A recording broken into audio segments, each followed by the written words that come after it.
This is MaxPreps Friday Night Live, powered by American Family Insurance. Let's go ahead and take a live look in. Let's check in with another game brought to you by PlayOnSportsNetwork.com. Right now, we've got Federal Way is up 2, Auburn 0. This is in the first quarter. Jason, what can you tell me about this game? You know, we've really got some great look-ins tonight. This one, Federal Way, the number 11 ranked team in the state of Washington. They come in at 7-0. The Auburn Trojans at 6-1. Auburn in the green jerseys, Federal Way in white.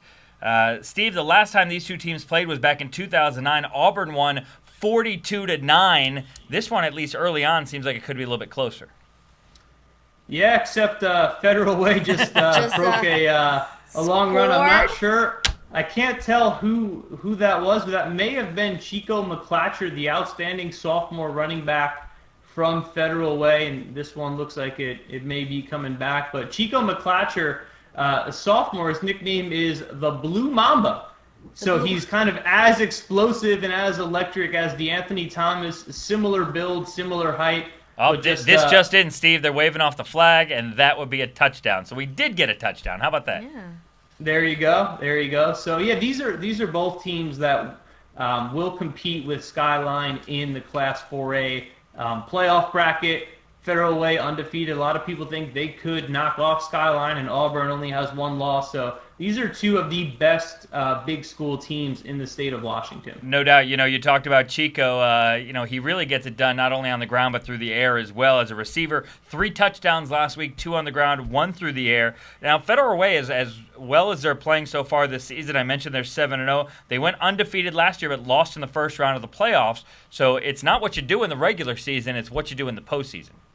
And these guys know that.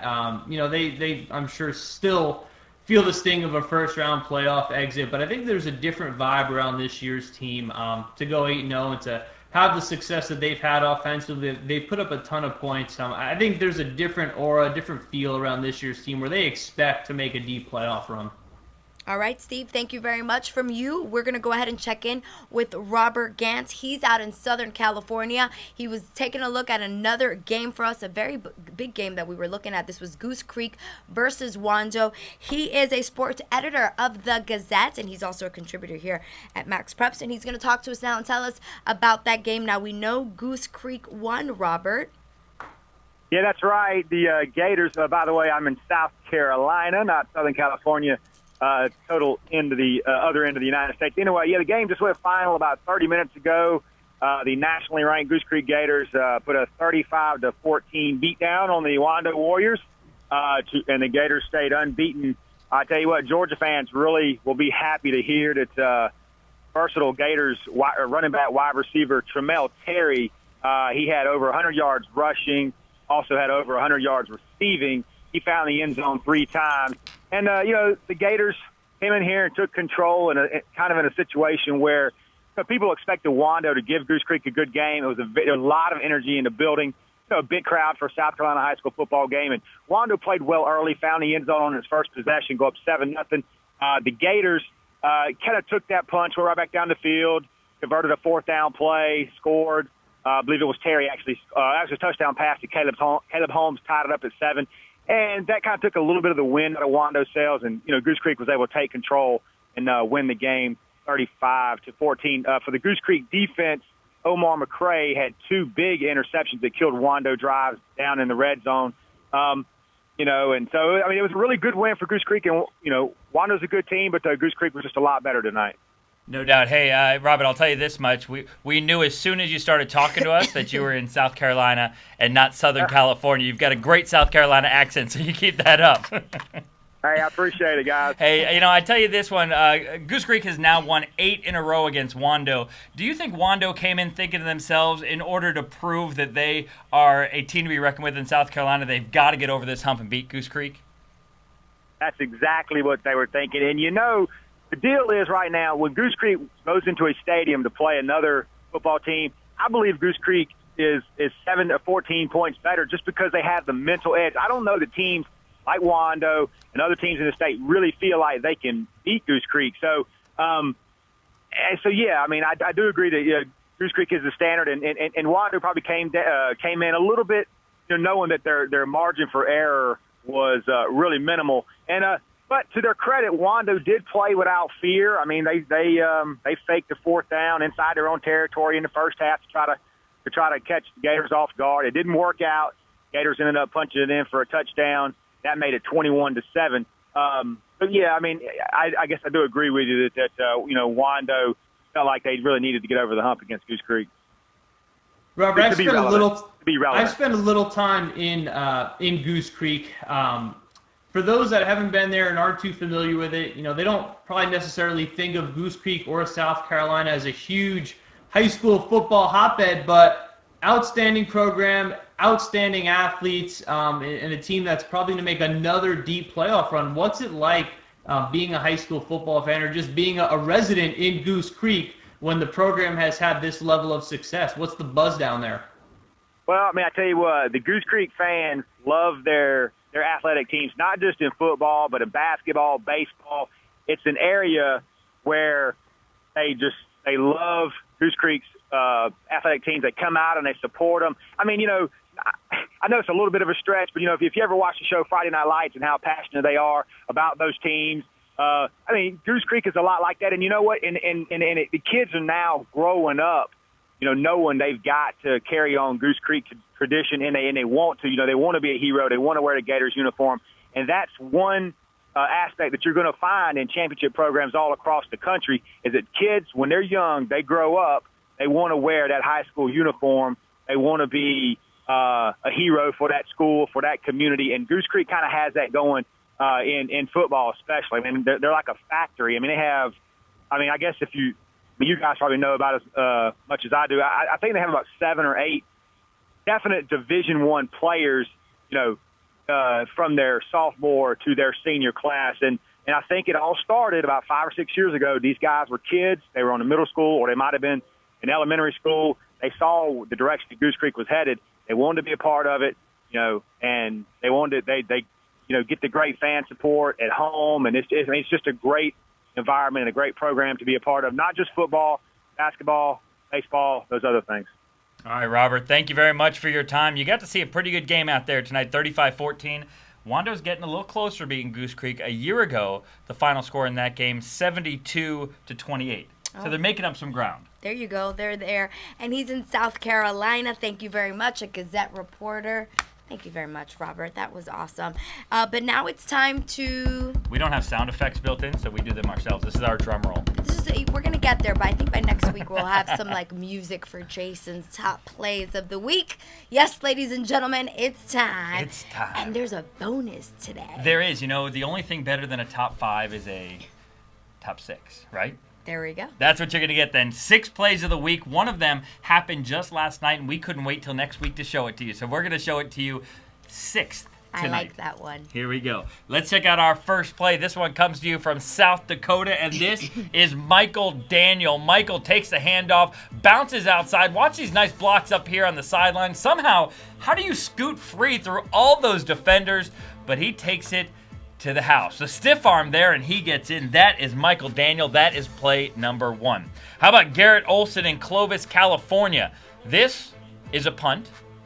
This is a punt return, and it is a beauty. Kid stops on a dime, makes some change, cuts outside, and he is G-A-W-N.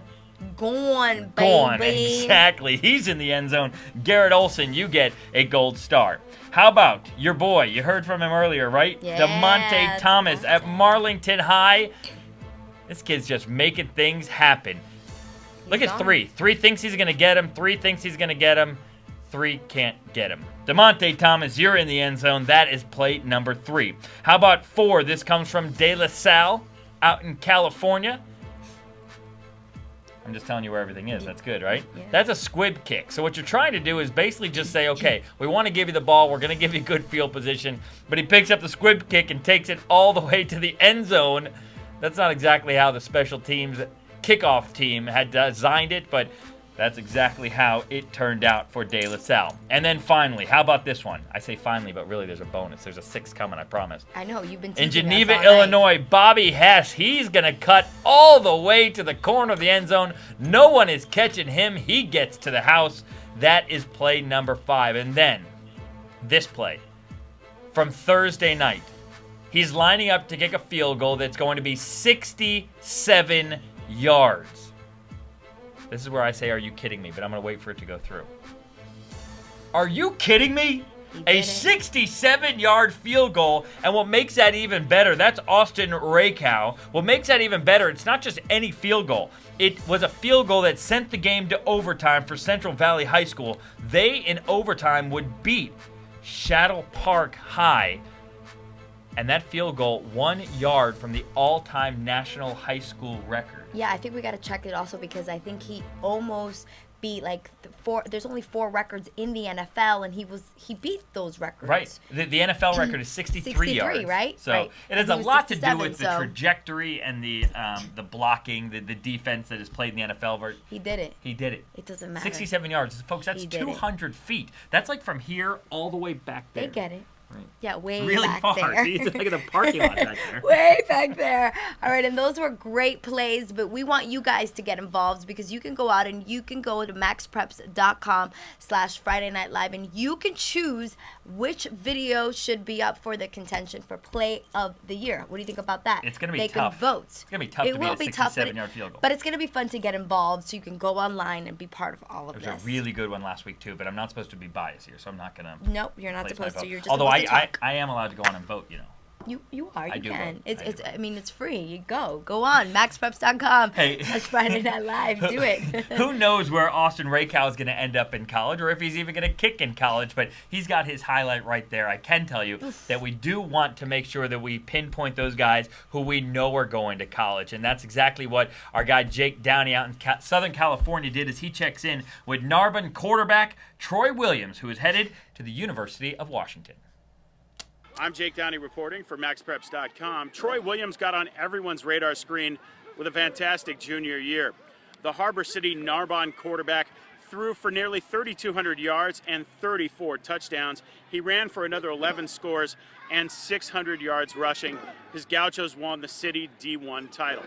Troy committed to Washington, which eliminated a little bit of the craziness in his life as he plows into his senior year, and everything is just about the same. Narbonne running on all cylinders. Let's meet Troy Williams of Harbor City Narbonne High School. I'm a great leader. I work hard every day. I don't think anybody in my position will probably outwork me. I'm a hard worker.